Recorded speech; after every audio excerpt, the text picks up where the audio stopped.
ইরানের পারমাণবিক কর্মসূচি নিয়ে বিশ্ব রাজনীতিতে নতুন মোড়। সব পক্ষের রাজনৈতিক সদিচ্ছা থাকলে আবারও কি সম্ভব একটি ঐতিহাসিক চুক্তি? মস্কোর পক্ষ থেকে ইতিবাচক সংকেত দেওয়া হলেও সাথে দেওয়া হয়েছে বড় এক সতর্কবার্তা। কেন রাশিয়া বলছে কেবল কাগজে সই করলেই শান্তি আসবে না, আর কেনই বা ইউরোপীয় দেশগুলো ইরানের ওপর নতুন করে নিষেধাজ্ঞা ফেরাতে মরিয়া? রাশিয়ায় এই অবস্থান ও মধ্যপ্রাচ্যের নতুন মেরুকরণ নিয়ে বিস্তারিত জানাবো আজকের বিশেষ প্রতিবেদনে।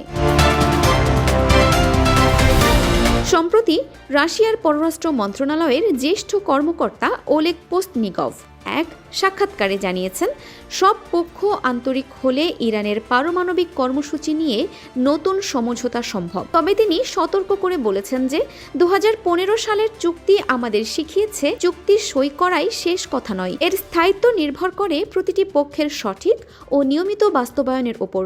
তিনি স্পষ্ট করেছেন যে আলোচনা হতে হবে শুধুমাত্র ইরানের শান্তিপূর্ণ পারমাণবিক কর্মসূচি নিয়ে এবং তেহরানের ওপর যে কোনো বৈষম্যমূলক শর্ত আরোপের কড়া বিরোধিতা করেছে মস্কো। বর্তমানে জাতিসংঘ নিরাপত্তা পরিষদে ইরান চুক্তি নিয়ে বিশ্ব শক্তিগুলোকে কার্যত দুই ভাগে বিভক্ত।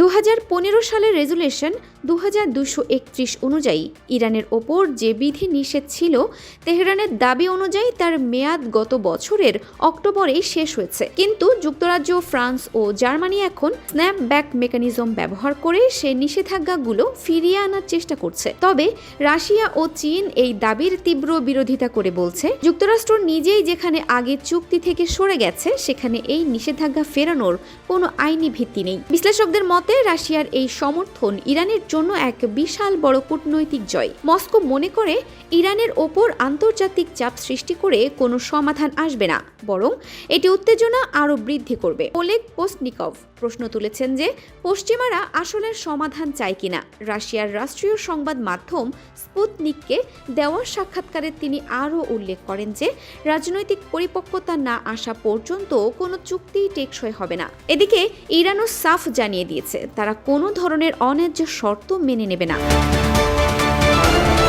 রাশিয়ার এই আহ্বানে কি সাড়া দেবে পশ্চিমারা? ইরান কি পারবে আবারও একটি সফল চুক্তিতে পৌঁছাতে? আপনার গুরুত্বপূর্ণ মতামত আমাদের কমেন্ট বক্সে জানান।